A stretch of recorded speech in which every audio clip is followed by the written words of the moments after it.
l'Éternel, car il entend ma voix. Il a penché vers moi son oreille, et je le chanterai toute ma vie.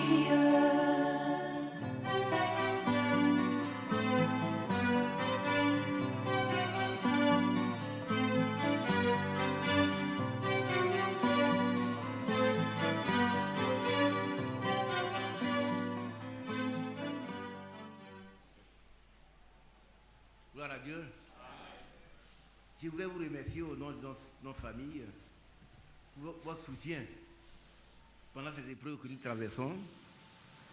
L'église est allée en grand nombre nous rendre visite, une grande délégation d'un quart, et individuellement vous êtes partis aussi. Que Dieu vous bénisse richement. Alors, nous allons lire 2 textes de base, et puis on dit quelques mots. Vous voulez vous lever, s'il vous plaît? Je vais inviter le serviteur de Dieu, il va venir lire ces textes-là. Frère Mathias, s'il te plaît. Nous lisons donc au nom du Seigneur, Hébreux chapitre 5, du verset 11 au verset 14.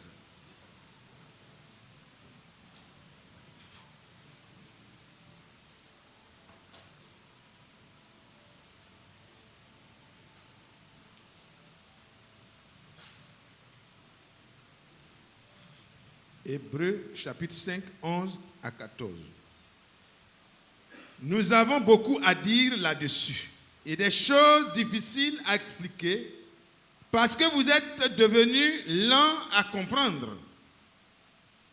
Vous, en effet, qui depuis longtemps devriez être des maîtres, vous avez encore besoin qu'on vous enseigne les principes élémentaires des oracles de Dieu. Vous en êtes venus à avoir besoin de lait et non de la nourriture solide. Or, quiconque est au lait n'a pas l'expérience de la parole de justice, car il est un enfant. Mais la nourriture solide est pour les hommes faits, pour ceux dont le jugement est exercé par l'usage à discerner ce qui est bien et ce qui est mal. Nous restons encore debout, s'il vous plaît. Nous lisons 2 Pierre 3, les versets 17 et 18. Vous donc, bien-aimés, qui êtes avertis, tenez-vous sur vos gardes, de peur qu'entraînés par l'égarement des impies, vous ne veniez à déchoir de votre fermeté, mais croissez dans la grâce et dans la connaissance de notre Seigneur et Sauveur Jésus-Christ. À lui soit la gloire, maintenant et pour l'éternité. Amen. Amen. Seigneur notre Dieu, ta parole est lue et elle ne peut être comprise que par révélation. Révèle au peuple de Dieu maintenant la parole de Dieu par ton Esprit Saint. Il est écrit que vous serez enseignés de Dieu. Instruis-nous maintenant, Seigneur, pour notre bien, afin que nous ne restions pas des bébés, nous puissions grandir, croître, connaître qui est Christ et être bénis. Au nom puissant de Jésus, nous te prions. Amen. Veuillez vous asseoir, Dieu vous bénisse. Amen.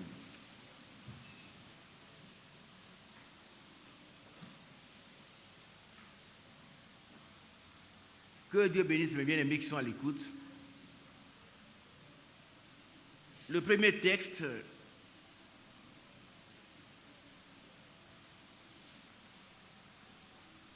décrit le comportement, l'attitude, l'état des gens qui n'ont pas grandi dans la foi. Il ne s'agit pas forcément de vous et moi, mais il s'agit des gens qui, depuis longtemps, ont cru, mais ils sont restés stationnaires. Ils sont restés à un stade embryonnaire. Ils sont restés des bébés. À telle enseigne qu'ils se comportent comme des enfants.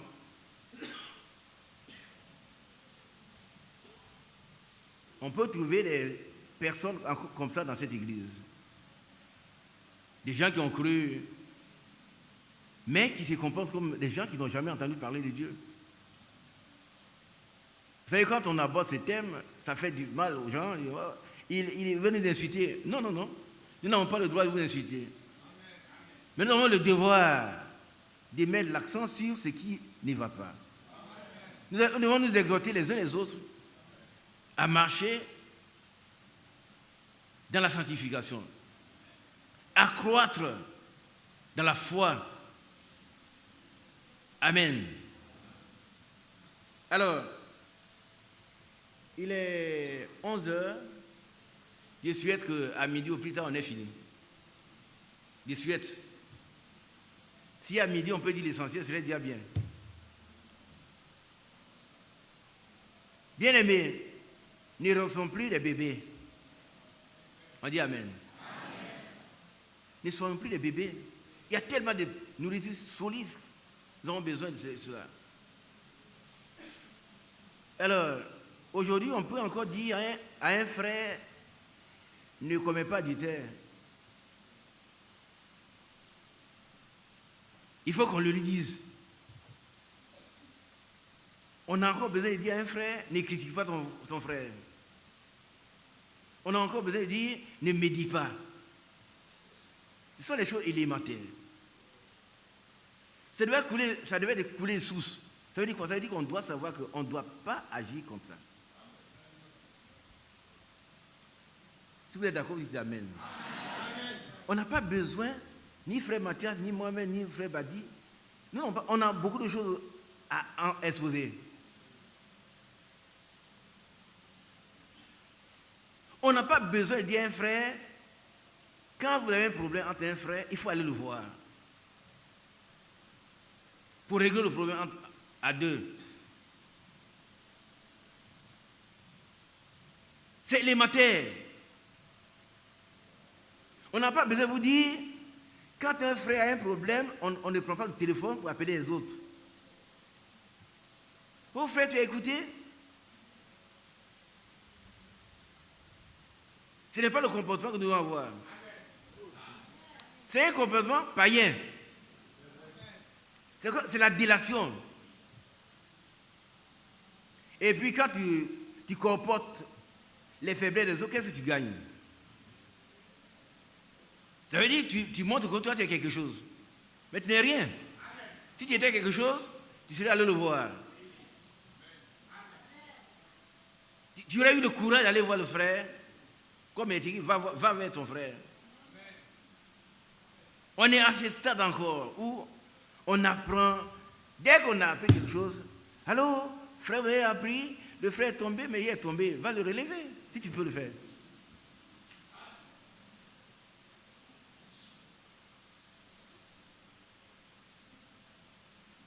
Bien-aimés, laissons-nous transformer par le Seigneur. Ne restons plus à ce stade des petits comportements, les suspicions. Quand on voit un frère rit, on dit, ah, il parle de moi. Mais pourquoi? Est-ce que le frère n'a pas le droit de rire? Oh, ils sont en train de parler de moi. Non, la méfiance. Ce sont des choses qui ne doivent plus exister. C'est la confiance qui doit être là. Amen. C'est important, frère. Et ici, l'auteur de l'Épître aux Hébreux, vous savez que l'Épître aux Hébreux, dans les documents, les commentaires, on dit que c'est une épître anonyme. On dit qu'il n'y a pas de... L'auteur est anonyme. Mais on croit que c'est l'apôtre Paul qui a écrit. Nous croyons cela. Parce qu'on veut un peu son style. Mais on ne trouve pas dans les documents officiels scientifiques l'auteur vrai. Et ici, il est question de notre maturation. Il ne faut pas qu'on reste des bébés en train encore de nous critiquer, d'insulter, de voir mal les autres, de condamner. Nous devons avancer. Vous savez, lorsque vous marchez, une année, on avait perdu une sœur, et puis nous allions à Zégo. Et moi, j'étais très fatigué. Je vois les frères qui marchaient, ils sont loin. On a emprunté une voie terrible. Et mes semelles étaient devenues lourdes de boue. Mais à mon âge, les frères ne pouvaient pas me mettre au dos. Hein. Chacun avançait. Mais les gens me faisaient mal. J'ai fait un effort pour les joindre. Ils sont allés m'attendre devant, mais ils sont pas venus me prendre, me mettre au dos. Hein. Le vieux frère Isaac devait faire un effort. Il les voyait, on dit frère, on t'attend. Ils sont là-bas. Chacun a fait un effort pour arriver. Mais moi, je voyais, c'était loin. Mais personne n'a osé me demander, mon frère, est-ce qu'on doit te mettre au dos? Chacun doit marcher. Nous devons nous entraider, nous soutenir dans la prière, dans l'exhortation. Cessons de nuire à la vie des frères. Est-ce qu'on a bien compris? Tout ce qui est mauvais là, laissons-le tomber. Quand vous avez la démagogie de critiquer, mettez le mort. Le mort, c'est ce qu'on met sur la bouche du cheval. Si vous n'avez rien à dire contre un frère, taisez-vous. Hier, j'ai parlé à des personnes qui parlent beaucoup. La Bible dit que celui qui parle beaucoup ne manque pas de péché. Ça veut dire que si tu parles beaucoup, tu vas pécher sûrement. Alors j'ai dit à ces personnes-là, vous avez combien de bouches?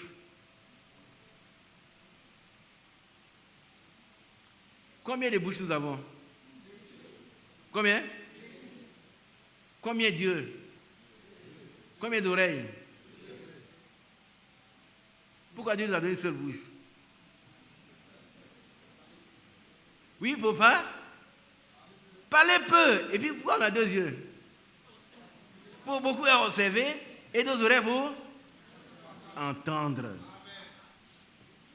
Mais nous, on a une seule bouche, on parle. On prend un frère, on le décortique. Une sœur, et puis on est content. Or, on ne sait pas que le diable nous a utilisés.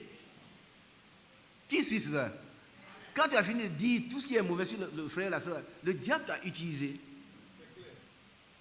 Tu n'as rien fait de bon. Et il est heureux. Et quand le frère apprend, lui aussi il est fâché. Et puis c'est le conflit dans l'église. Et c'est pour cela que l'église n'avance pas. L'amour n'est pas parfait en nos milieux. Dites amen si vous êtes d'accord. Les mêmes personnes qui vous disent Dieu te bénisse, ce sont les mêmes qui vous critiquent. Que Dieu nous fasse grâce. Hein? Ça, c'est le comportement des bébés. Peut-être vous ne savez pas que les enfants, en psychologie, ça c'est mon domaine, les enfants, vous voyez, 2 ans, 3 ans, ils ne jouent pas ensemble. Hein? Quand ils sont ensemble, là, chacun joue à part. Ils jouent côte à côte. Mais dans une famille, un bébé, un enfant de 2 ans, il est jaloux du nouveau-né. Ouais, quand on prend le nouveau-né, il vient, tout il prend sa place, il dit, maman, prends-moi. C'est normal pour l'enfant. Ça, c'est normal. Ça fait partie de sa croissance. Il dit, l'enfant dit jamais notre papa, il dit mon papa. Bon, ça, je fais la parenthèse, ça vous intéresse. Mais ce n'est pas ça le sujet. Nous avons un Père, c'est Jésus-Christ. Et tous les enfants que Dieu lui a donnés doivent être unis. Pleins d'amour, les uns pour les autres. D'un amour parfait.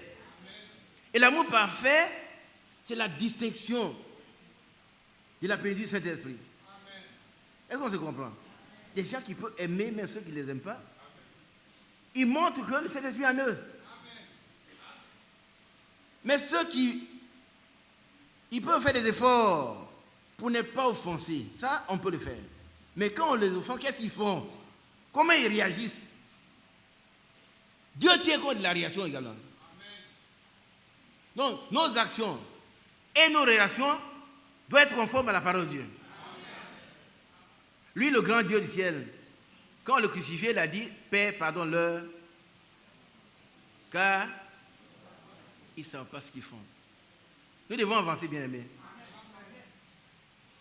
Nous devons avancer dans la charité. Nous devons avancer dans la sainteté. Nous devons avancer dans la foi et dans l'espérance. Nous devons grandir. Nous ne devons pas rester à ce stade où nous sommes. Voilà. Alors, ici, vous êtes devenus lents à comprendre. On peut passer ici, frère Badi va venir, il va enseigner. Frère Mathieu va le faire, mais on ne comprend pas, on est lent. Vous savez, je vais vous dire une chose, hein. Qui a déjà vu une tortue? Qu'est-ce qui fait marcher la tortue? Vous voulez le feu? Moi, il veut le feu de cet esprit, mais il ne veut pas le feu qui va venir brûler. Si vous ne pouvez pas marcher, quand on vous met le feu, vous avancez. Amen. Que l'église soit bouillante. Est-ce qu'on se comprend? On doit avancer. On se met là à comprendre. Et puis. Vous savez, quand quelqu'un prêche ici, vous n'êtes pas d'accord, venez le voir. Mais il ne faut pas vous mettre quelque part en train de critiquer. On se met là-bas à 2 à 3. Mais frère, tu vois ce qu'il dit, c'est faux. On forme une église dans l'église. C'est pas juste, hein? Vous voyez, Abidjan compte plusieurs millions d'habitants. Il y a des endroits qui ne connaissent même pas le message. Va t'installer quelque part. Et puis apporte ta théorie. Va là-bas. Et puis fonde une église. Je m'excuse, mais la plupart de ceux qui critiquent, mais dans leur propre village, il n'y a aucun converti. Aucun. Ils ont peur de présenter l'évangile. C'est quand ils sont assis ici en sécurité, ils peuvent défendre. Non, ça c'est pas bon. Alors qu'un chrétien qui passe quelque part, il doit laisser une trace. Ça, je vous le dis. Un chrétien qui passe quelque part, il doit laisser une trace. Et ça, c'est un ministère. On n'invente pas. Si vous n'avez pas un ministère que Dieu vous a donné, pour que des églises soient fondées, vous ne pouvez rien faire. Mais si Dieu vous a donné ce ministère-là, vous arrivez quelque part, vous ne faites même pas d'effort. Hein. Vous croisez les gens qu'il faut, et puis l'entretien, et puis une église naît. Mais l'église naît dans la douleur de l'enfantement. Ça, j'en sais quelque chose. Avançons, frère. Dieu a besoin de chacun de nous. Qui a bien compris? Dieu a besoin de toi, mais il faut que tu sois un homme fait. Qu'est-ce que tu vas lui dire au dehors si toi tu es un bébé? Hein? On dit que Dieu nous a envoyé un messager. Qu'est-ce qu'il a envoyé le message? Quel est le message? Quel est le message? Tu ne connais même pas le message, le contenu. Tu as des embryons, des bris d'informations par-ci, par-là. Non. Quelqu'un a prié, il a fait une bonne prière tout à l'heure. Frère Mathieu lui a dit, il a prié. Il a parlé de la restauration. Tout doit être restauré. La parole, le comportement, la vie, notre vie doit être restaurée et ramenée à la vie des apôtres. Alléluia. Alors, vous voyez, mais la nourriture spirituelle, la nourriture solide, est pour les hommes faits. Et quand la nourriture solide est apportée, les frères se plaignent. Ah, ça c'est trop dur. Mais de tout temps, ça a été dur. Qui peut l'écouter? Ils ont mangé des pains, ils ont mangé du poisson, mais quand l'enseignement dur est venu, le Seigneur a dit maintenant, vous avez mangé du pain, hein, des poissons. Mais ce que vous avez mangé, c'est ma chair. Ce que vous allez boire, c'est mon sang. Oh, cette parole est dure. Qui peut l'écouter? Et la Bible dit qu'à partir de ce moment, plusieurs de ces disciples l'ont quitté. Les bébés, ils quittent quand la parole de Dieu, la parole solide arrive. Mais restons des hommes faits. Laissons-nous transformer par la parole de Dieu qui est esprit et vie. Bien aimés, c'est que vous suivez. Qui suit ici? On ne peut plus être au stade de la soumission. Sœur, sois soumise à ton mari. On n'a pas bien t'enseigner cela. Qui est-ce qui a compris cela? Levez la main si vous avez compris. On n'a pas besoin d'aller dans la maison. Sœur, est-ce que tu es soumise? Non. Toi, tu dois le savoir. Tu dois le savoir. C'est élémentaire, ça.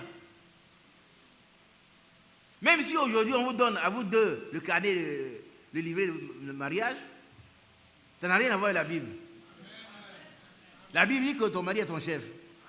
Tu dois te soumettre à lui sans condition. C'est tout. Lui, il doit t'aimer sans condition. On n'a pas besoin de dire au frère, aime ta femme. Non, c'est élémentaire, frère. Ceux qui portent main sur leur femme, frère, j'ai porté main sur la sœur. Tu dois avoir honte. Honte à toi. Honte à toi. Frère, j'ai porté main sur la sœur. C'est même pas ta sœur. On ne porte pas main sur sa sœur. On l'aime. On la chérit. Ce sont des choses élémentaires. Alléluia. Mais quand il s'agissait maintenant de manger le corps du Christ et de boire son sang, oh, ça c'est, il va nous rendre des cannibales.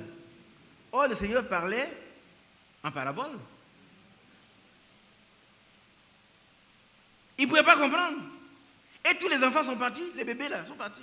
Ah, qu'est-ce qu'il dit? Il dit on va manger sa chair. Mais l'historien Joseph,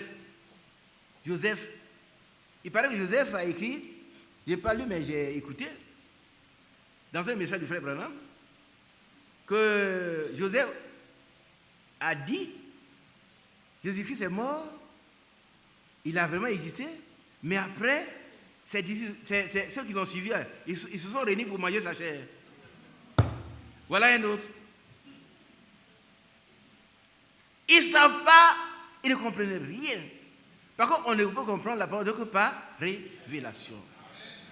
Par toute l'église est bâtie sur la révélation. Et la révélation n'est pas pour les bébés. La révélation, ce n'est pas pour les bébés. Hein. Quand vous serez toujours en train de vous battre pour les petites choses, Dieu ne va pas, il ne vous parlera pas. Il ne va pas vous ouvrir les yeux. Révéler, ça veut dire découvrir ce qui est caché. Amen. Mais les hommes faits, alors ils leur parlent par des sons, par des visions, par révélation. Et c'est important pour nous, frères. Alléluia. Alors, ne soyons plus des bébés, frères. Nous devons croître. Alléluia. Alors ici, le second texte que nous avons lu est celui-ci. Vous donc, bien-aimés, qui êtes avertis. Qui est averti? Nous sommes tous avertis, hein? Que le Seigneur vient bientôt pour prendre une épouse prête. Ça veut dire la troupe de ceux qui sont faits à son image. Ils ont grandi, ils sont laissés préparer, ils sont remplis de cet esprit. Il va venir les prendre. Nous sommes avertis. Il y en a qui ne savent pas ce qui se passe. Comme au temps de Noé, comme au temps de l'autre, beaucoup de gens ne savent pas que le Seigneur prépare. Il prépare une épouse. Ils ne savent pas. Vous savez que dans toutes les églises, chacun dit qu'il est l'épouse du Christ. Mais Dieu a envoyé un message qui doit nous préparer, qui nous prépare pour le retour du Christ. Alléluia. Alors nous sommes avertis que le Seigneur vient bientôt. Nous sommes avertis que le Seigneur peut nous reprendre quand il veut. Vous n'êtes pas avertis? Le Seigneur, il peut partir après, tout de suite là. Ça c'est sûr. Quand il va venir, c'est pas, mais il va venir. Quand il veut. Nous sommes avertis. Nous voyons autour de nous comment la sexualité a augmenté, l'impudicité sexuelle. Comment aujourd'hui on parle de l'homosexualité. Et c'est ce péché qui a poussé Dieu à détruire Sodome et Gomorrhe. Nous voyons partout l'accroissement de la dépravation sexuelle. Le Seigneur est à la porte, frère. Nous sommes avertis. Nous sommes venus ici. Dieu nous a toujours avertis. Et chaque jour, il nous avertit. On a tous les moyens pour nous avertir. Avant le culte, le frère Franck, le serviteur fidèle et prudent. Nous croyons son ministère. Amen. Qui croit ce ministère? Nous croyons. C'est un ministère qui nous met en équilibre. Le ministre lui-même, il est fidèle à la parole, mais il est aussi prudent. Il n'enseigne pas n'importe quoi. Le chrétien, il doit être fidèle, il doit être prudent. Il ne doit pas avérer n'importe quoi. Alors, chaque jour, chaque dimanche, nous écoutons un enseignement. Et ça doit nous aider, nous former, nous transformer, nous aider à grandir. Alléluia. Amen. Je voulais parler d'un autre petit point par rapport à la croissance. Il y en a qui sont en train de discuter encore sur la boisson. Regardez ici. Mais bien aimé, regardez-moi. Ce sont les éléments que nous connaissons dans l'église, des discussions sur la boisson. Est-ce qu'on doit boire, on ne doit pas boire? Non. Vous devez avancer. Amen. Frère, est-ce qu'on doit boire un petit verre? Bois 10 petits verres si tu veux. Bois 10 petits verres. La propos dit, tout m'est permis, mais tout n'est pas utile. À cause de mon frère, je ne boirai pas de verre. Mais d'où vient la discussion? Est-ce qu'il y a une polémique là-dessus? Est-ce qu'on doit boire? Mais bois! Quand tu vas tomber dans le caniveau, ce n'est pas moi. Hein? Quand on va te découvrir, tu es couché là, les gens viennent prendre toutes tes affaires parce que tu dors, tu as trop bu. Ce n'est pas moi qui vais souffrir les effets de la boisson. Quand tu seras ruiné par la boisson, il y en a qui sont ruinés par la boisson. Tout leur argent va dans la boisson. Et puis ils disent, est-ce qu'on doit boire? Mais toi-même, tu n'as pas une tête pour réfléchir. Que la boisson est en train de te tuer. L'alcool, je veux dire. Et puis, c'est pas parce qu'un frère a bu que moi, il doit boire. Qui est d'accord avec ça? Je ne sais pas un frère. Le frère a bu. Il y en a qui disent, on a vu un tel frère. Non, pas un frère, il a vu un frère. Un frère, c'est ça, il a bu. Mais c'est son problème. Moi, j'avance. Moi, je ne bois pas. Hein. Il y en a qui disent, mais frère Isaac, ce n'est pas seulement le péché. Ce n'est pas la boisson que le péché, c'est vrai. Mais quand on est rempli d'alcool, on n'est pas rempli du Saint-Esprit. On n'est pas rempli d'alcool et être rempli du Saint-Esprit. Et celui qui a grandi, lui, il est rempli du Saint-Esprit. Oh frère, moi, il sait boire. Mais tant mieux pour toi. Moi, il ne sait pas boire. Donc, je ne bois pas. L'apôtre Paul dit, à cause de mon frère, je ne boirai pas de vin. À cause de mon frère. Bon, parce que quand il va me voir boire, il va dire, voilà Paul qui boit. Vous savez que les frères, très souvent, ils n'ont pas le courage de poser des questions. Un frère est allé chez un frère, il a vu le frère boire du bissap. Bissap. Dans son cœur, il dit, ah, le frère, il se cache pour boire du vin. Et le frère lui a dit, mais frère, bois un peu. Il dit, non, moi, il ne boit pas. Il dit, non, c'est du bissap. Ne soyons pas hypocrites. Vous allez chez moi, si vous voyez quelque chose qui ressemble à du vin, dites, frère Isaac, tu bois du vin? Ayez le courage. Le frère, il était là. Il dit, dès qu'il va se dire, ah, les frères, ils se cachent pour boire du vin. Non, c'est pas vrai.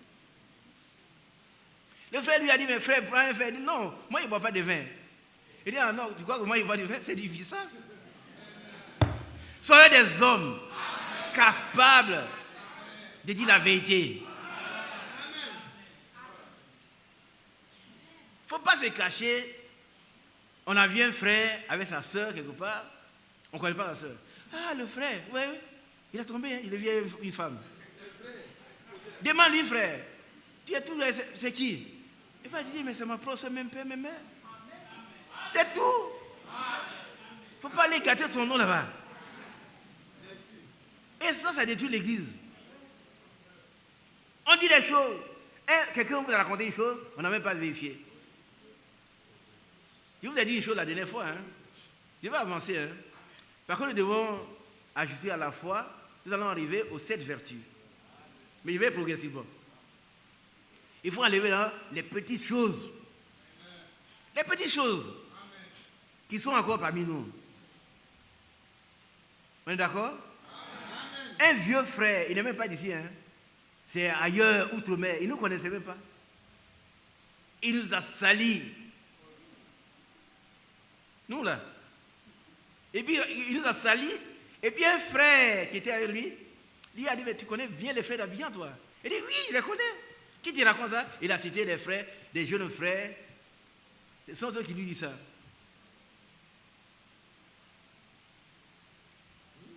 Frère Kafou, si quelqu'un me parle de toi, il vient te voir. C'est pas bien? Et puis il vient avec lui. Allons voir le frère Kafou.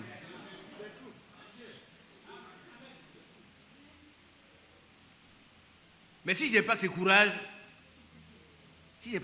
là, je me tais. Non, le vieux frère nous a salis, ça va. Ils sont comme ça, Ouais. Le frère dit, tu connais ces frères-là? Il dit non. Oui. Mais qui te dit ces choses? Ici, des frères que je ne vais pas vous nommer. Alors le frère dit, mais ces frères que tu cites là, ce sont des enfants. Mais quand tu as pris ton téléphone pour appeler l'un d'eux, les frères dont on parle là, il dit non.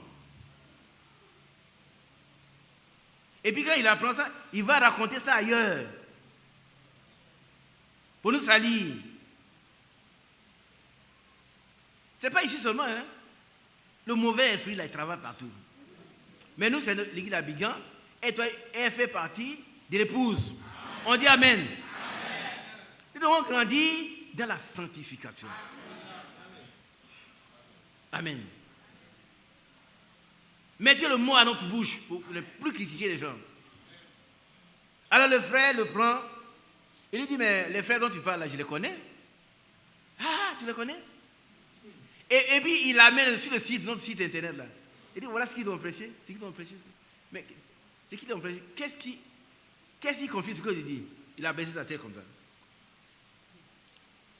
Et le frère lui dit, tu dois les corriger tout ce que tu as dit. On dit Amen. Amen. Si vous avez le courage d'aller diffamer les frères, vous devez pouvoir le corriger. Partout. Parce que Dieu tire vengeance ces choses. Alléluia. Alors, nous sommes avertis, frères. Nous ne sommes pas entraînés par les impies. Restons fermes.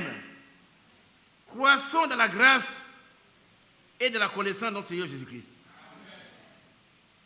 Vous savez, nous devons connaître qui est Jésus-Christ. Par révélation. Si nous le connaissons, sa grâce nous sera pleinement accordée. Or, le connaître, c'est lui obéir. N'est-ce pas? Vous voyez, connaître Jésus, c'est lui obéir. Être capable de se soumettre à lui. Faire sa volonté. Le connaître comme son sauveur personnel. Et se soumettre à lui. Alors, la grâce de Dieu nous sera pleinement accordée. Oh, que le nom de Dieu soit béni. Amen. Amen. Bien-aimés, nous devons croître. Nous devons grandir dans la grâce de Dieu. Nous avons vu la dernière fois la grâce de Dieu. Ce n'est pas la disgrâce. Il fait le point avant de passer à une étape. La prochaine fois, si Dieu veut. La grâce de Dieu, ce n'est pas la disgrâce. Ce que les gens enseignent, c'est que quand on est dans la grâce de Dieu, on peut faire ce qu'on veut. C'est pas vrai. Et ils enseignent que c'est votre cœur qui est... Ce que vous pensez qui est important, mais ce que vous faites, ce n'est pas important. Ah non. Notre corps et notre esprit appartiennent à Christ. Nous devons donc être purifiés dans le corps et notre âme. Lisons 1 Corinthiens 6 par rapport à le corps, notre corps qui doit être sanctifié. 1 Corinthiens 6.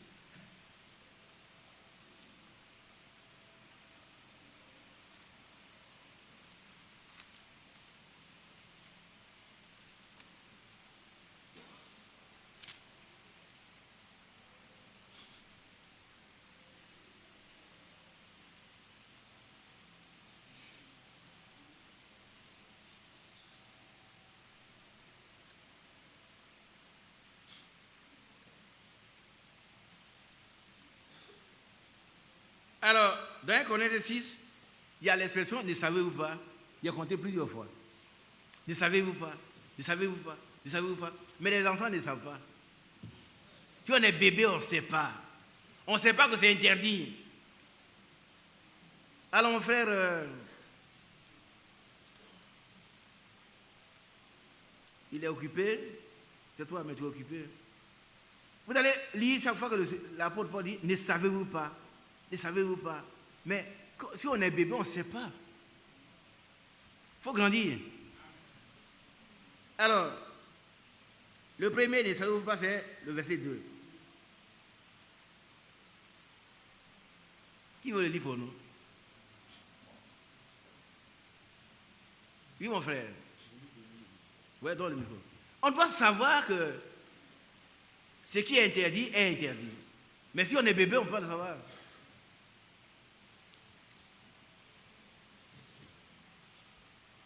Ne savez-vous pas que les saints jugeront le monde? Et si c'est par vous que le monde est jugé, êtes-vous indigne de rendre le moindre jugement? Continuons. Ne savez-vous pas que nous jugerons les anges? Et nous ne jugerions pas, à plus forte raison, les choses de cette vie. Quand donc vous avez des différends pour les choses de cette vie, ce sont des gens dont l'Église ne fait aucun cas que vous prenez pour juge. Je le dis à votre honte. Ainsi, il n'y a parmi vous pas un seul homme sage qui puisse prononcer entre ses frères. Dans ma Bible, ce n'est pas comme ça. Continuons. Allons-y. Mais un frère plaide contre un frère, et cela devant des infidèles. Est-ce qu'on est d'accord? Est-ce que vous comprenez un peu? S'il y a un problème de frère, tiens moi, tu le convoques au tribunal. Qui t'a convoqué, c'est le frère Isaac. Par contre, il y a raison. Non. Voilà ce qui est écrit. Hein? Mais un frère plaide contre un frère, et cela devant des infidèles. Ça, c'est un comportement de païen. C'est comme un païen. Maintenant, si on peut parler des chrétiens, c'est pour des enfants, des bébés spirituels. Je vous le dis. Hein? Même si un frère te doit, mais s'il ne peut pas payer, il ne peut pas payer. Amen. Il est d'accord. Ah, moi je le dis. Le frère te doit, il ne peut pas payer. S'il est honnête, tu fais la leçon. S'il est malhonnête, tu lui fais la leçon. Mais il ne faut pas convoquer le frère quelque part.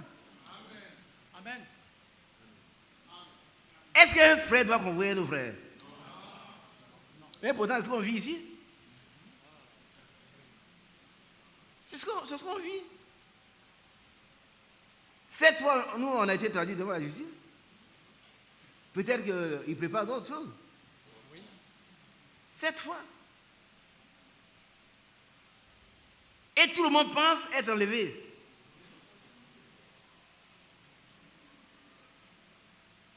Regardez ce qu'il a dit. C'est l'apôtre Paul Paul qui parle là.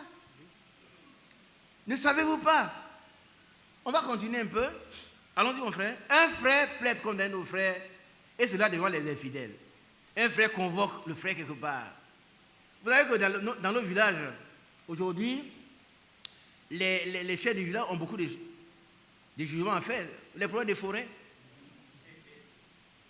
Mais chrétien, même si ton frère prend ta forêt, règle ça avec lui. Amen. Si on ne peut pas régler, qu'est-ce qu'on fait? Etienne, qu'est-ce qu'on fait? On laisse tomber. Amen. On laisse tomber. Et de toute façon, où il va aller où avec la forêt? Dis-moi les soeurs.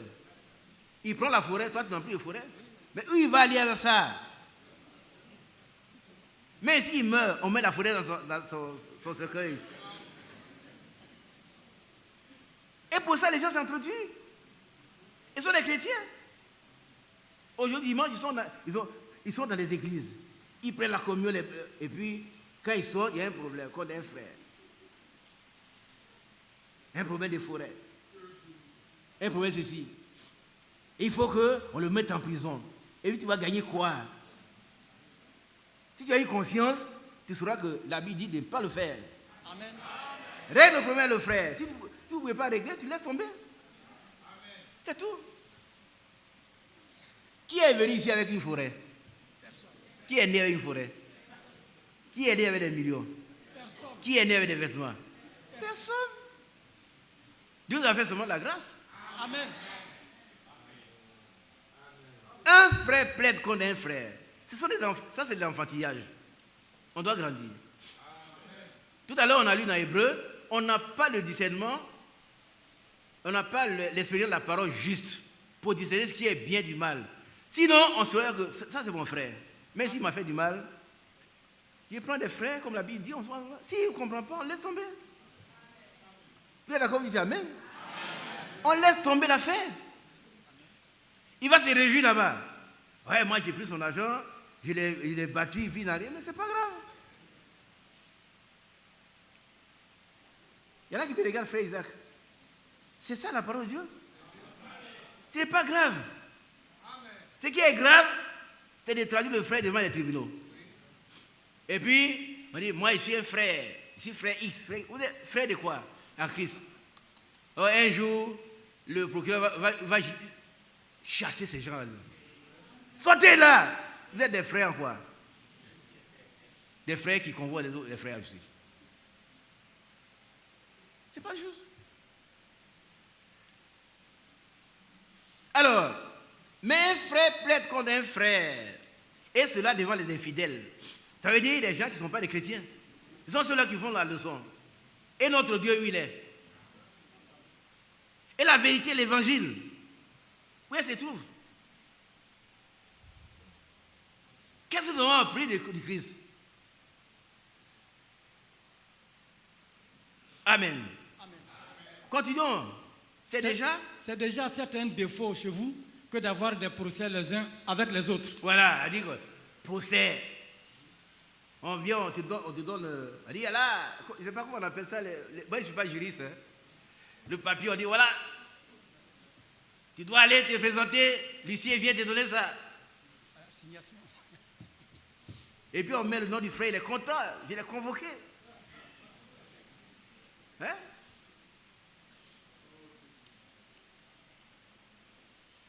Et puis on est content. Avec ce temps, on lui a dit frère. Mais ce que la Bible dit, on met ça de côté. Ça veut dire qu'on n'a pas grandi. On est encore un bébé. On veut tirer une vaine gloire. C'est une vaine gloire, on cherche. Alors, continuons. Pourquoi ne souffrez-vous pas plutôt quelque injustice? Ça veut dire quoi? Ça veut dire que s'il prend ta forêt là, c'est injuste. Mais tu vas souffrir. Mais est-ce que pour ça tu vas mettre ton frère en prison? Non. Non. Il a pris ton argent et ne paye pas.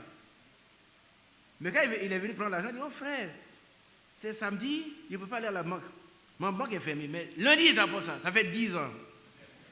Quand tu le vois, c'est ton frère. Amen. C'est la vérité. Oui, c'est juste. C'est la vérité. Hein?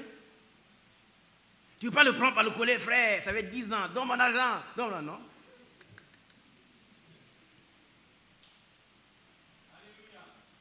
Il faut grandir, frère. Il faut grandir. Amen. Quand l'amour sera parfait, vous allez voir le Saint-Esprit se manifester.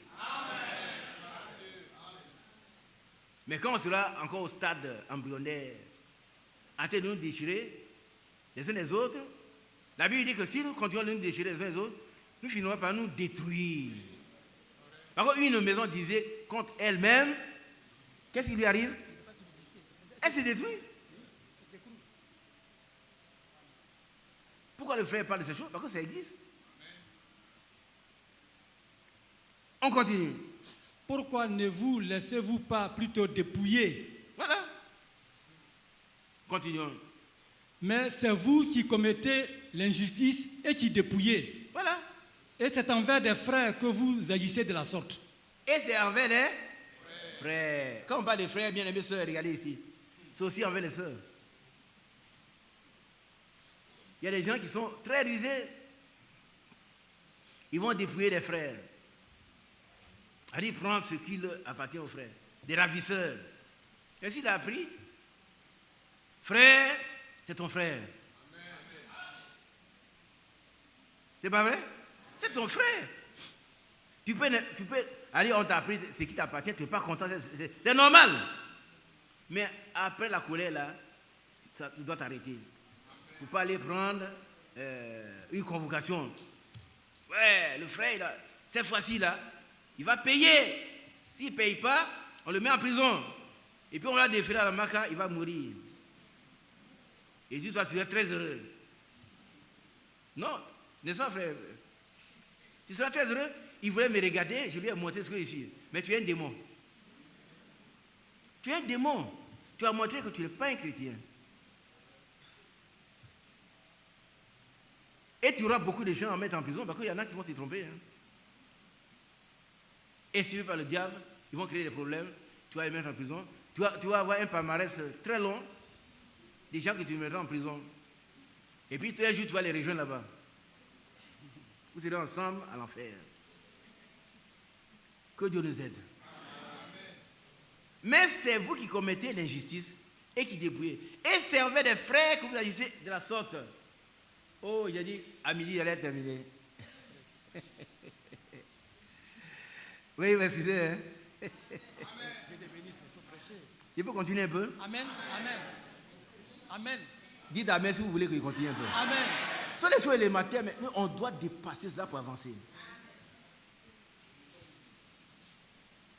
On doit dépenser. Continuons. Ne savez-vous pas que les injustes Ne n'hériteront savez-vous pas? point le Voilà royaume un de autre. Dieu? Voilà, il y a beaucoup de frères et sœurs qui ne savent pas ça. Ils jouent avec le feu. Ah frère, tu sais que quand même, est-ce qu'aujourd'hui on peut vivre la vie chrétienne comme avant? Hein? Et puis un jour, un jeune frère, pas un jeune homme appelle frère Branham, il dit, mais révérend Branham, tu dis ne pas chercher les femmes, parce que tu es un vieux. Le frère lui dit, mais tu as quel âge? Il dit, j'ai 34 ans. Il lui dit, mais quand j'ai commencé à prêcher cette parole-là, j'étais plusieurs fois plus jeune que toi. Amen. Amen. Amen. Il y en a qui pensent que le frère Isaac, les autres, ils sont vieux. Non. Non, frère. Nous allons voir la vie de Timothée dans la croissance. Timothée était un jeune homme. Oui. Mais il a vécu dans la pureté. Amen. Ce n'est pas le fait que tu sois jeune homme que tu vis mal. Hein. C'est parce que tu n'es pas encore converti. Tu n'es pas né de nouveau. Quand tu auras mon âge, tu feras les mêmes choses. Quand tu seras plus âgé, comment? Tu feras les mêmes choses. Mais il faut que la délivrance se soit accordée. Parce que l'impudicité, c'est un mauvais esprit. C'est un mauvais esprit. Hein? Il faut que tu sois délivré. Alléluia. Alors, voilà un autre cas. Des gens qui sont restés au stade embryonnaire, ils pensent qu'ils sont chrétiens, ça suffit.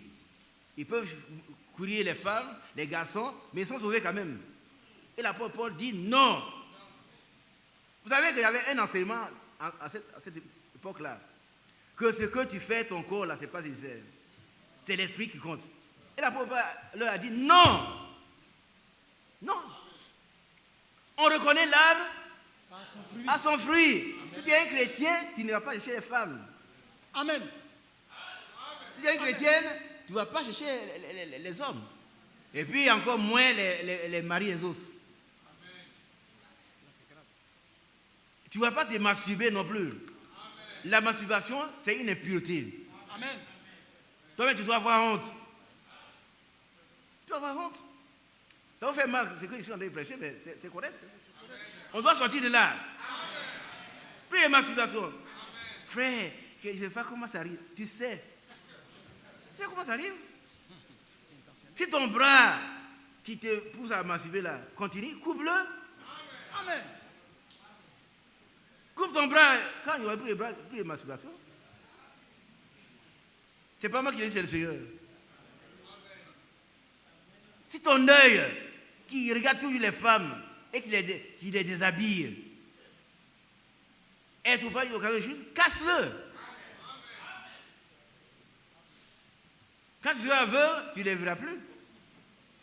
Mais vous savez que même si le mauvais esprit est en toi, quand tu seras aveugle, tu vas encore commettre l'adultère. Parce que c'est dans ta tête. Il faut que tu sois délivré. C'est vrai, frère. Il faut que tu accèdes à la délivrance. Il faut connaître la vérité et que la vérité t'affranchisse. Amen. Alors, allons-y, mon frère. Ne vous y trompez pas.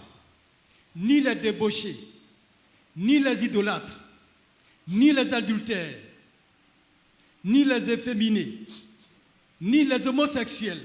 Ni les homos. Qui est homosexuel ici? Il n'y en a pas.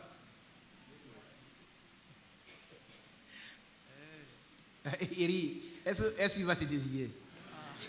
Même si les ne peut pas. Mais désire-toi, viens ici, on va prier pour toi, pour que tu sois délivré. C'est un démon. Amen. C'est un démon. Il paraît qu'il y a des sommités qui sont homosexuels. Mais ce sont des bêtes. Peu importe le grade, peu importe le titre, peu importe la profession, peu importe la hauteur, s'il est homosexuel, c'est une bête. C'est tout.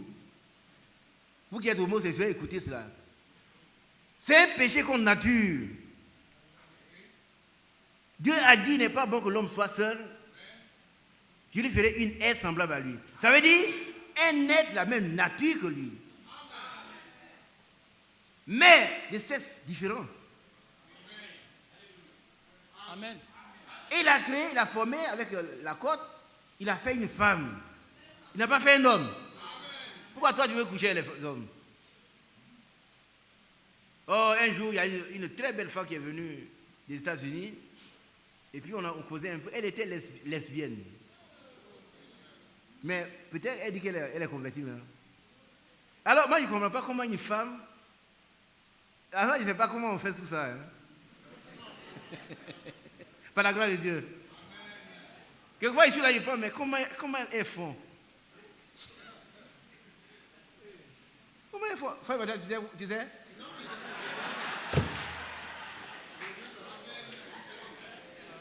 C'est honteux. C'est honteux. Le diable, il fait des ravages. Ça fait honte. Ça fait honte. Ça fait honte. Bien-aimés, dites à vos amis, vos frères, parents qui sont homosexuels que Dieu va les détruire. C'est pas moi qui le dis, hein. Ils n'ont qu'à retourner à la Genèse. Dieu va les détruire. Sinon, il va ressusciter Sodome et Gomorrhe. Et il va leur prendre ses excuses. Je suis trompé. Oh, Dieu ne se trompe jamais. Dieu a créé un homme et une femme. Il n'a pas créé deux hommes qui vont se marier. Deux femmes qui vont se marier. C'est vraiment... Valentin, réveille ton voisin. C'est quoi ton voisin? Oui, c'est où? Lui, non. Valentin, le grand là, qui dort, oui. 4 heures du matin. Tu sais à quelle heure je me suis levé, moi? Je ne veux pas te le dire. Un chrétien ne dort pas toute la nuit. Un chrétien ne dort pas toute la nuit. Hein.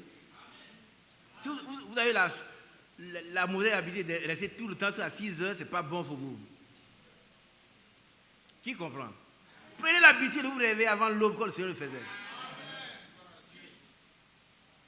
Quand il y a un jour férié, commencez à prier à partir de minuit. Jusqu'à peut-être 3h, 4h du matin. Amen. Et puis allez vous coucher. Oui. Amen. C'est la vie du chrétien, ça. Hein? Amen. Oui. Il me regarde, c'est comme ça on doit vivre. On ne vient pas ici comme ça, il a bien dormi, et puis il vient dire frère Mathieu, non. Oh, il y a des démons là. Hein? Oui, oui. Quand on tombe ici, il y a des démons qui lancent des flèches contre nous. Oui. Mais pourquoi ils ne nous atteignent pas? Ils ne peuvent pas nous atteindre. Amen. Amen. Vous priez pour nous. Amen. Nous, si nous prions. Amen. Donc ceux qui passent le temps à dormir, réveillez-vous maintenant. Un chrétien, il fait comme le Christ. Il se lève très tôt. Avant l'aube, il va prier dans un lieu désert. Mais toi, chrétien, tu as une maison. La nuit, quand tout le monde dort là, va dans tes toilettes, quelque part, pour ne pas déranger ton épouse, et puis prie. Prie pour moi. Prie pour les frères. Prie pour le pays. Prie pour les dirigeants. Pour que nous puissions avoir la paix pour nous préparer. Il ne faut pas dormir comme une pierre qui est tombée dans l'eau. Il est grrr, grrr, grrr. Et quelle heure? Il est 7 heures. Tous les jours comme ça. C'est pas bon. Tu es encore un bébé. Qui a bien compris? Toi qui dors tout le temps, tu es un bébé. Un chrétien ne dort pas comme ça. Un chrétien doit avoir une vie de prière. Et c'est surtout la nuit. C'est surtout la nuit. Hein? On se réveille et puis on parle le temps à prier. Quand on a fini de prier, on prend la Bible, on lit. Et on prie, il y a tellement de sujets de prière. Au lieu d'aller voir un frère pour l'insulter, non, toi tu fais tout. Mais le frère, prie pour lui. Tu peux ne rien dire au frère, prier jusqu'à ce que Dieu résolve son problème. Et puis quand c'est résolu, tu ne vas pas lui dire, frère, c'est moi qui ai prié. Non. C'est moi, tu sais, Dieu m'a montré que tu allais mourir. J'ai prié pour toi. Mais qu'est-ce que tu vas avoir? Tu vas avoir une récompense. Vous avez reçu gratuitement. Mais toi, je prie pour le frère jusqu'à ce que... Vous savez, je n'aime pas citer le frère, mais c'est important. Le frère m'a dit, Dieu lui montre beaucoup de choses sur les frères, les personnes, mais pas les frères. Mais il dit seulement ce qui est essentiel. Est-ce qu'on a compris? Qui a compris? Faut pas comment dire, effrayer les frères. Oh, j'ai vu, tu vas mourir. Mais il faut prier. Il y a au moins 30 ans, non 20 ans, des frères m'ont appelé d'un village.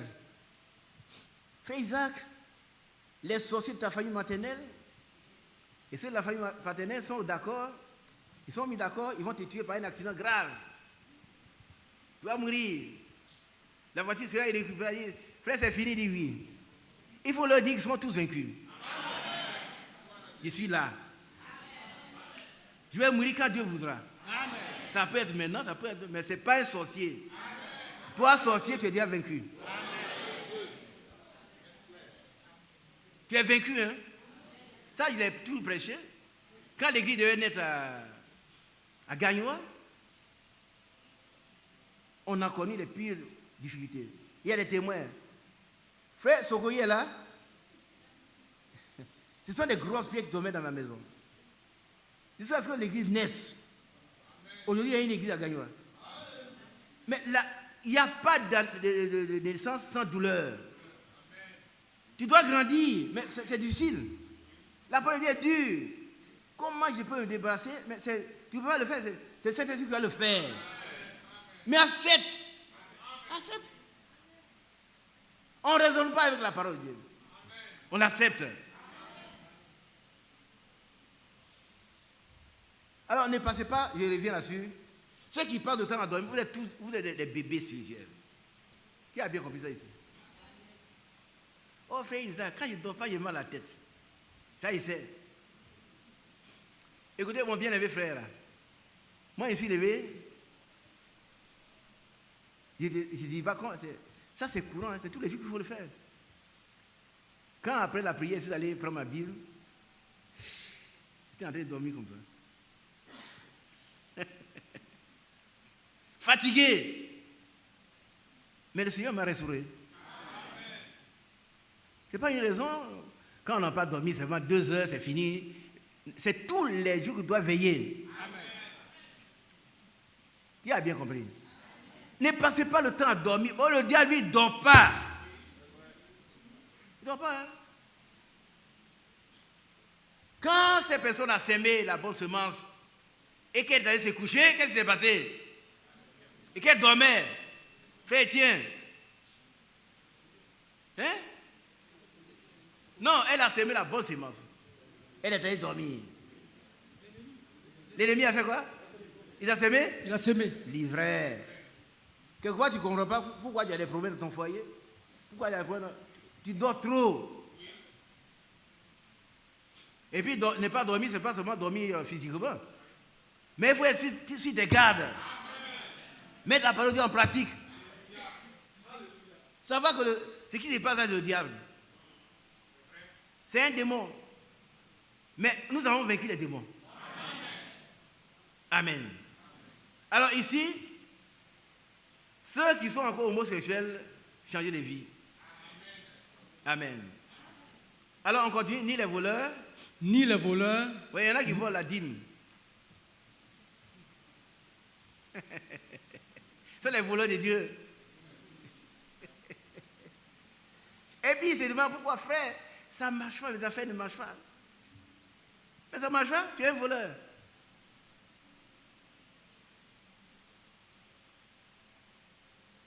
Tu es un voleur. Frère, quand je n'ai rien à manger, quand il calcule mon argent, il dit, ah, si je paie la dîme, je vais avoir des problèmes. C'est que tu vas avoir comme problème, tu l'auras. Amen. Mais si tu paies ta dîme, alors Dieu prend soin de toi comme... On ne parle pas souvent de ces choses. Frère Badi a fait une leçon ici à tout le monde. Comment on calcule tout ça? Mais toi, tu continues de voler. Il y en a qui prient, frère, priez pour moi. Dès qu'il a un travail, il ne vient plus à l'église. Il calcule son argent, il dit, ah, on lui a fait un rappel de 10 millions. Donc la dîme, c'est combien, mon frère Étienne? C'est 1 million. Ouh, Étienne, c'est trop, hein? Il n'a pas d'argent, hein? Et puis maintenant, on lui a fait 10 millions. Il regarde, il regarde. Ça là, vraiment. 10 millions. Il doit donner 1 million, un paquet de 100 billets. Allez, 100, 110. Il tourne, il dit ça là, vraiment. On va voir après. Vous riez, mais beaucoup de frères souffrent des conséquences de leur vol. Ce sont des enfants. Hein? La dîme se paye par la foi. Amen. C'est pas la foi. Hein? C'est pas la foi. C'est pour des gens qui sont des hommes faits. C'est pas pour des enfants. L'enfant, il calcule. S'il donne 10 millions, il donne 1 million, il me reste. J'avais 10 millions, maintenant il me reste 9. C'est pas beaucoup. Donc, je viens voir le diacre. Et il ne va même pas mettre dans le tronc, il va venir voir le diacre. Voilà, le frère, il donne 300 000 francs. Il dit, ah, le frère paye beaucoup. Alors, il a caché 700 000. Il a volé ça. Mais ce qui est arrivé à Ananias et Saphira, tu sais? Qui sait ce qui est arrivé à Ananias et Saphira? Tu as tes 10 millions, il faut les garder pour toi. Est-ce que tu as oublié de payer la dîme? Pourquoi tu veux cacher la moitié? Tu es un bébé. Les bébés, ils n'ont pas la parole exercée pour discerner ce qui est bien du mal. Quand ils voient leur propre intérêt, ils ne savent pas que quand ils paient la dîme, c'est Dieu qui le bénit. Ils veulent cacher ça à Dieu. Et puis ils souffrent. Un frère, Il va dans tel emploi, on le prend, 2 jours, on le renvoie. 2 jours, on le renvoie.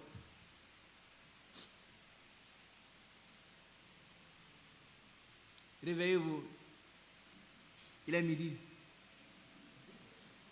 Mais je vais vous demander pardon. Je vais continuer un peu encore. Par contre, je veux aller à des choses plus importantes la prochaine fois, si Dieu le permet. Amen. Amen. Mais ça me tient à cœur de réveiller sur les petites choses que nous faisons. On ne paye même pas la dîme. Et puis on croit qu'on fait du mal aux autres. Frère, Dieu vous bénisse. Grandissons dans la foi. Ni les voleurs. Et puis les voleurs là, ce n'est pas seulement la dîme. Hein. Ils volent beaucoup d'autres choses.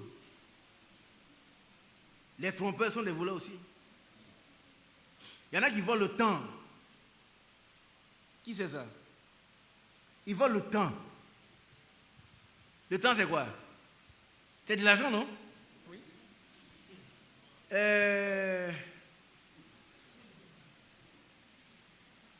Frère Isoire, s'il te plaît, tu dois arriver dans ton travail à quelle heure? Donne-lui le micro. Qu'est-ce qui est normal, des normes? Tu dois arriver dans ton travail à quelle heure? Au travail, Ouais. à 7 heures. Si tu arrives à 8 heures, tu as volé 1 heure. Oui. Il ne le fait pas, hein, mais c'est un exemple qu'il prend. Hein. C'est pas lui. Et ils sont nombreux comme ça, ils sont des chrétiens. Hein. Oh frère, je suis trop fatigué, je vais aller. Il arrive à 9 heures. Un péché en entraîne un autre. Il arrive toujours en retard et puis il va trouver des excuses. Oh, tu sais, moi j'habite très loin. J'habite vers Dabou. Mais qui t'a mis à Dabou? Quand on t'a donné le travail à la cire, tu sais que c'est loin, non? Il fallait leur dire, moi je suis à Dabou, je ne peux pas me travailler. Donnez ça à quelqu'un qui est à côté. Si tu as assez, on te paye, tu dois quitter à Dabou à 3 heures du matin. C'est vrai, frère. Il ne faut pas attendre 7 heures et puis tu vas arriver à 10 heures, 11 heures. Vous savez, patron, moi, le patron n'a rien à voir avec là où tu habites. Tu dois être au travail à 7 heures et tu voles le temps. Tu es un voleur du temps.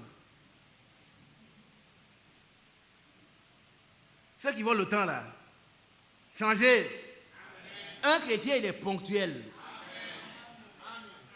Il y a des frères dans cette église. Vous devez voyager avec eux, vous allez attendre. C'est pas juste.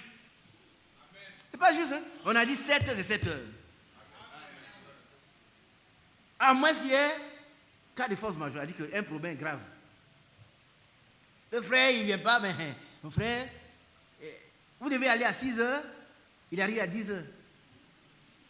Vous savez que qui est allé à la levée de corps dans le mari dans hier? Qui était avec vos sèvres hier? Levez bien la main. Il n'y a pas assez de mains. Hein? Levez-vous, levez-vous. Ceux qui étaient avec vos sèvres hier. Mais vous n'êtes pas nombreux, c'est pas bien. C'est pas bien, on a demandé à tout le monde d'aller. Ici, d'arriver là-bas, aux environs de 7 heures. Oui, oui. Mais je pouvais dire, bon, comme ici, il faut que je prenne...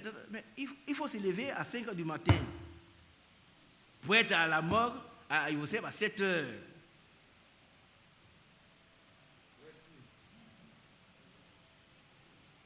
Est-ce qu'on se comprend?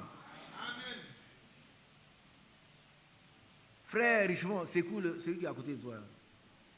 Non, celui-là, oui. Non, l'autre. Ouais, toi. Lève-toi. Hein? C'est toi, non, celui qui est là. Non, celui qui est à côté de toi. Ouais, oui. Réveille-toi. Nous parlons du vol du temps. Il y a des voleurs de temps. Le temps pour lequel ils sont payés. Regardez ici.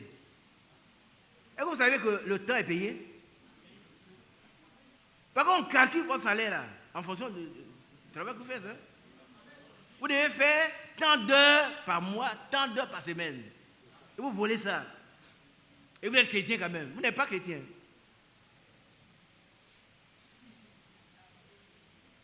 Vous allez toujours en retard au travail et vous partez avant les autres. Et ça aussi c'est vrai, non?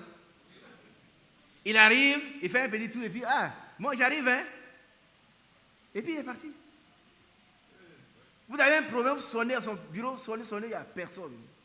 Et c'est un frère qui fait ça. Mais où est la différence? Il y a la différence entre toi et puis le païen. Tu es un voleur de temps. Le temps, c'est de l'argent. On te paye en fonction du travail que tu fais.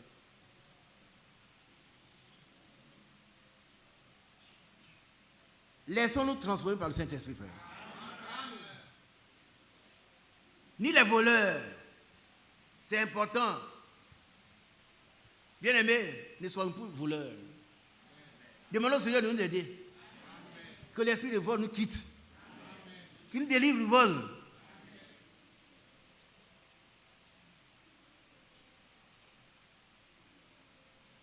Un frère en un témoin ici, il a pris un crédit pour faire une entreprise. Et il dit, mais ça là, il ne veut pas payer la dîme là-dessus. C'est lui qui m'a dit ça. Et tout est tombé. Il n'a rien eu. Et il a été obligé de payer le crédit. Amen. Pourquoi le frère parle des dîmes? C'est le vol. Un bébé ne peut pas payer les dîmes. Non. Il faut qu'il ait l'intelligence exercée pour savoir que ce qui est bien, ce qui est mauvais. Continuons, frère. Ni les cupides. Un cupide, c'est quelqu'un qui veut s'enrichir par tous les moyens. Et il y en a parmi nous. On ne doit plus être cupide. On doit grandir. Ce qu'on voit que la cupidité, on met de côté. La cupidité, c'est une idolâtrie. Continuons. Ni les ivrognes. Voilà, tout à l'heure, je parlais de la boisson. Un jour, un frère est venu prendre des brochures. Il était à la bibliothèque. Et puis, il entame une discussion avec moi. Est-ce que Dieu a dit ne pas boire? Il dit, mais mon frère, tu prends ta brochure et puis t'en vas. Moi, je n'ai pas le temps de... C'est tout élémentaire. Il dit, mais Branham ne boit pas, mais que Branham, c'est Dieu. Il dit, ne m'entraîne pas dans ces choses. Bois, prends tes brochures, puis va. Il vient de quelque part. Hein. Il y a des gens qui sont ailleurs dans les petits groupes. Ils ne savent même pas comment on édite les brochures. Ils viennent les prendre. Et puis, ils pensent que c'est correct. Qui me comprend? Il nous critique ici. Il dit, d'Abidjan, c'est pourri. Et puis, l'église, il dit les brochures. Vous allez voir, ils s'allient, ils prennent les paquets pour aller. Est-ce que c'est correct? Et quand ils sont là-bas, ils critiquent. Là-bas, tout est pourri là-bas. Il y en a qui sont ici, ils ne peuvent pas tenir dans la vérité. Ils sortent pour aller les trouver. Ils disent, oui, c'est moi, je suis allé là-bas. Ça ne vaut rien. Et puis, ils ont nos brochures qu'on a éditées. Ce n'est pas juste. Ce n'est pas juste. Que Dieu nous aide. Mais restons dans la vérité et puis grandissons. Alléluia. Continuons. Ni les outrageux, ni les ravisseurs n'hériteront le royaume de Dieu. Voilà. Et c'est là ce que vous étiez. Quelques-uns d'entre vous. On dit Amen. Amen. C'est ce que nous étions quelques-uns. Mais ça, c'est au passé. Amen. Ça doit être passé. Un chrétien doit avoir une vie passée qui est vraiment passée. Les jeunes sœurs qui dorment, et puis, elles font ça quand même. Ne faites pas plaisir. Hein? Ne pas besoin de votre plaisir. Écoutez la parole de Dieu. Quand vous avez une vie passée, qui soit passée. C'est-à-dire qu'on ne vous voit plus comme concubine. Jamais. C'est de l'argent pourri. L'enveloppe, votre compagnon vous donne là, c'est pourri. Il ne faut pas prendre ça. Travaillez vos doigts pour vivre. Jusqu'à ce que Dieu vous donne un époux. Amen. Continuons. Mais vous avez été lavés. Mais vous avez été sanctifiés. Mais vous avez été justifiés au nom du Seigneur Jésus-Christ et par l'Esprit de notre Dieu. Amen. Voilà ceux qui ont grandi, ils ont été lavés. Mais les autres, ils sont encore dedans. Un frère, tu sais, quand il vient, c'est lui qui paye ma maison. Paye ta maison. Vous allez à l'enfer, vous deux. Qui ne paye plus ta maison, mais vis la vie chrétienne. Va travailler. Et puis gagne ton salaire. Amen. Continuons. Tout m'est permis, mais tout n'est pas utile. Tout m'est permis, mais je ne me laisserai pas asservir par quoi que ce soit. Ça, c'est la parole d'un homme fait. Amen. Il connaît la parole de justice. Sa langue est exercée. Il sait faire la différence entre le bien et le mal. Amen. Il sait qu'en buvant, ça ne lui fait pas de bien. Dans ce moment, il va boire. Mais il fera boire aussi les autres. Ils vont boire aussi. On dit, oh, le frère, il boit. On a vu le frère boire une bière. Donc, on va boire aussi des bières. Il y en a qui disent, mais je prends quand même une bière, ça me fait mal. Ça me fait du bien au ventre. Oui, il y en a qui disent, c'est quand je prends un peu de bière, donc je vais bien à la scène. Donc, oui, moi j'ai entendu ça. Le diable est en train de t'entraîner dans tu vas devenir un ivrogne. Que Dieu t'aide. Continuons. Les aliments sont pour le ventre et le ventre pour les aliments. Et Dieu détruira l'un comme les autres. Amen. On va aller lire le verset 15. Ne savez-vous pas que vos corps sont des membres de Christ? Qui le sait? Qui le sait? Le corps, c'est le membre de Christ. Le corps de la femme, là, c'est un corps saint. Dites Amen. Un chrétien, ton corps, là, c'est saint. Un garçon, excusez-moi, je ne veux pas insulter quelqu'un, mais il n'a pas le droit de te toucher. C'est pas ton mari. C'est pas ton mari, hein. Notre frère Paris Ousmane a prêché quand on était venu ensuite. Et si un frère vient jouer avec toi là, il joue mal, gifle-le. Moi je suis d'accord avec ça.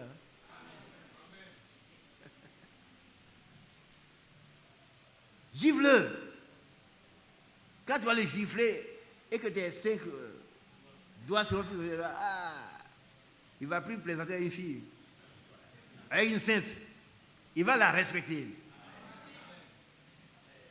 Oh, il y en a qui sont nouveaux et disent, mais chez vous, c'est ce qu'on enseigne? On enseigne ici la sanctification. Amen. Sans laquelle personne ne verra le Seigneur. On ne joue pas les filles. On peut jouer avec son épouse. C'est tout. Mais pas avec les sœurs. Pas avec les sœurs.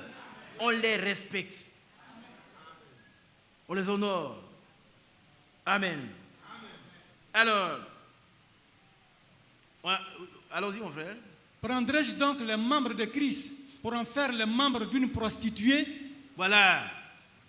Si quelqu'un va chercher les femmes prostituées, il devient prostitué lui-même.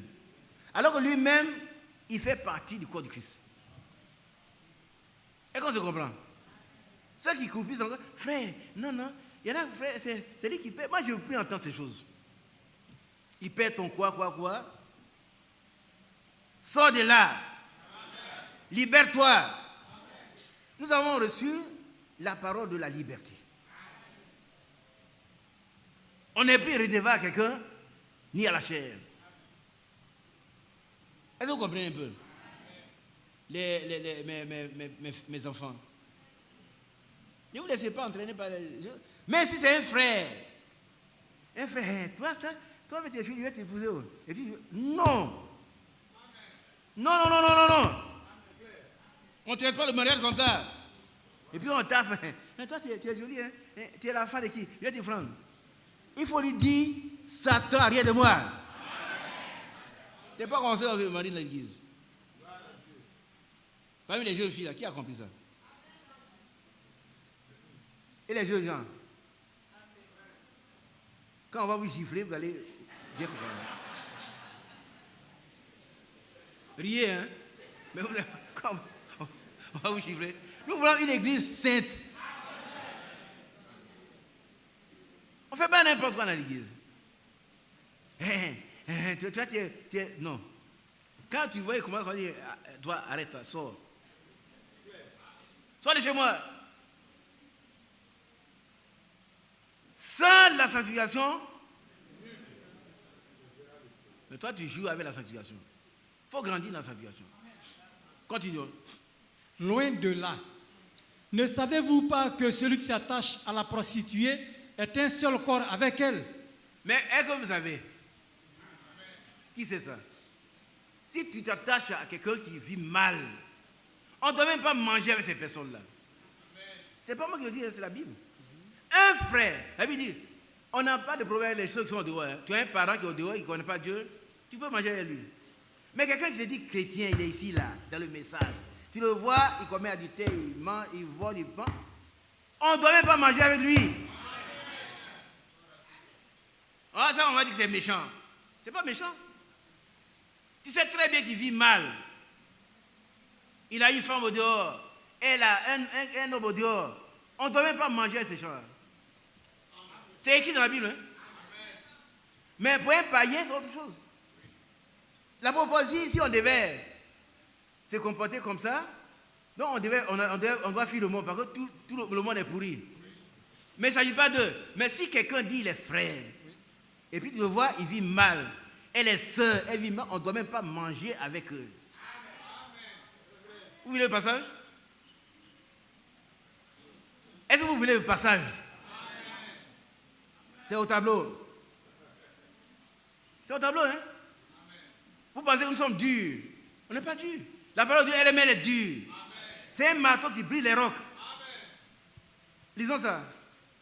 Maintenant, ce que je vous ai écrit, c'est de ne pas avoir de relation avec quelqu'un qui, se nommant frère, est débauché, ou cupide, ou idolâtre, ou outrageux, ou ivrogne, ou ravisseur. De ne pas même manger avec un tel homme. On dit Amen. C'est moi qui ai dit ça? Mais nous, on est là. Tu vois, il est frais ici, il fait le mal chez les femmes, il vole. Tu ne peux pas lui dire, puis non, hein, viens aimer frère, il vient te donner un cadeau, prends ça, c'est pour toi. Tu partages le butin avec lui. Et puis ta bouche est fermée. Ah, frère, on mange. Non. Tu ne dois même pas manger, tu ne dois pas avoir des relations avec elle. Il faut lui dire, frère, tu es sur une mauvaise pente.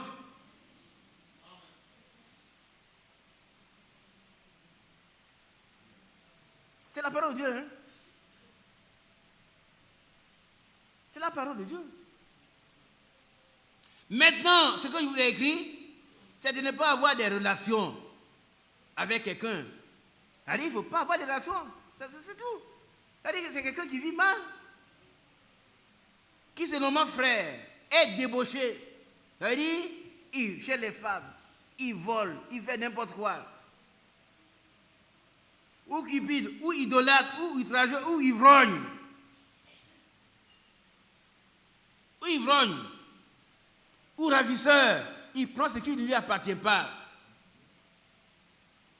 Là, il arrange les choses et puis on met à son nom. Je parle comment vous pouvez comprendre. Hein? Il y a une situation, il va arranger ce que ça devient pour lui. Frère, ouais, on peut. Non, on est allé, ils ont dit que ce n'est pas pour toi, c'est pour moi. Et puis il est tranquille. Un ravisseur.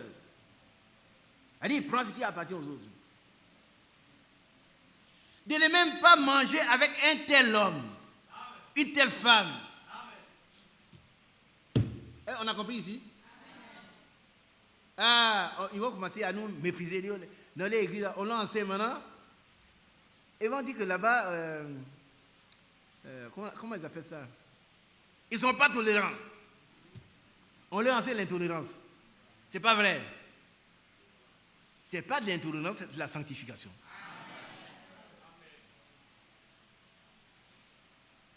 Est-ce qu'on a bien compris? Dieu vous bénisse. Il faut même avec ça. Alors, on revient à 1 Corinthiens 6. La prochaine fois, si Dieu le permet, je vais sauter pour aller montrer des exemples dans la Bible des gens qui ont vécu bien, qui ont grandi. Amen.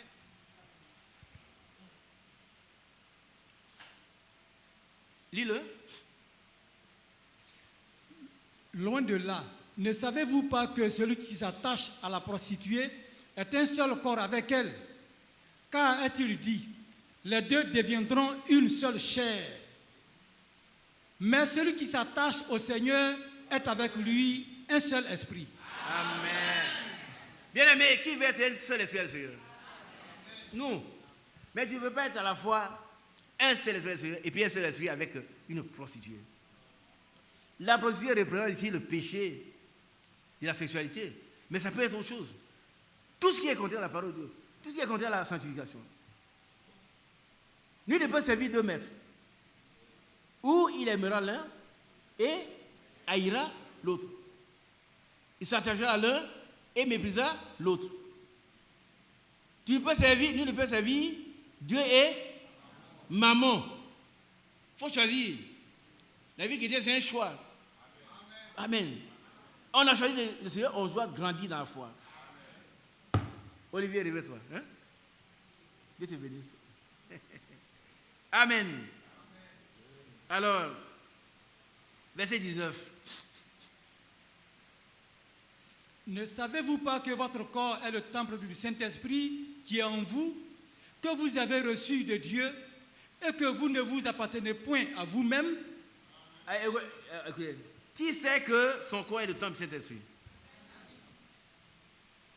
Qui sait qu'il a reçu le Saint-Esprit de Dieu? Qui sait qu'il ne s'appartient pas à lui-même? Mais pourquoi tu prends ton corps pour faire ce que tu veux?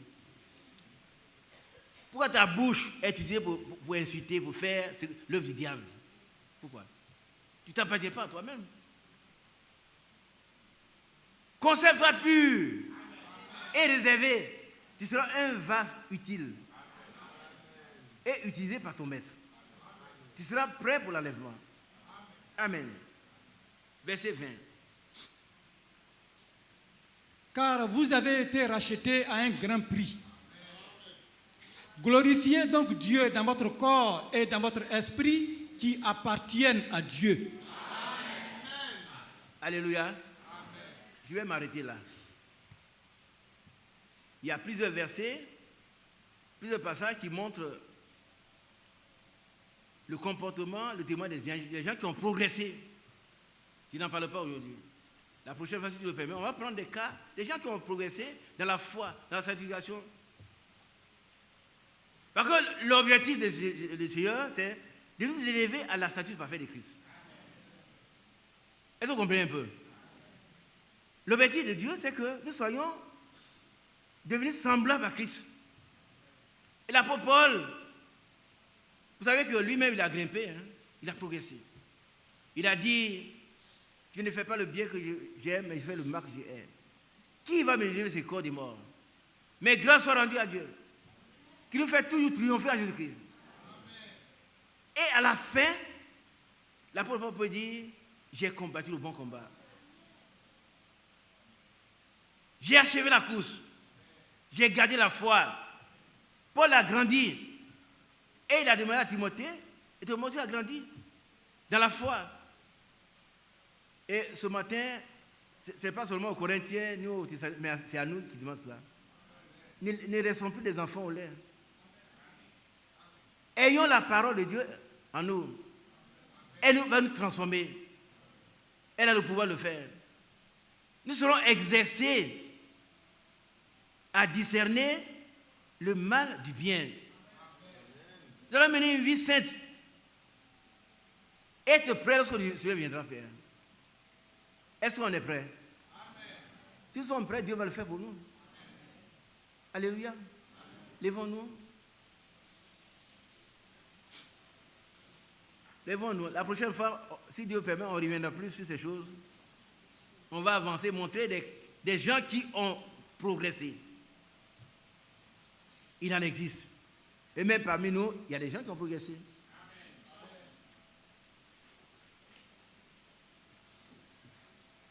Nous allons chanter un cantique. Viens, Edouard.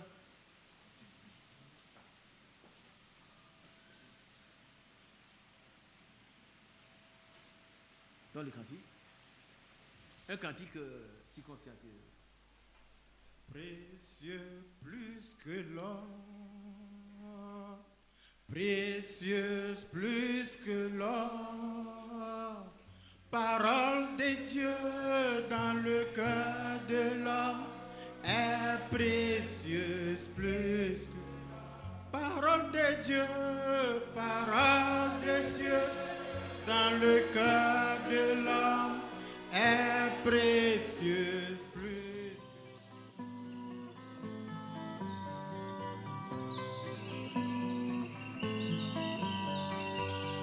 J'aime l'Éternel, car il entend ma voix. Il a penché vers moi son oreille, et je le chanterai toute ma vie.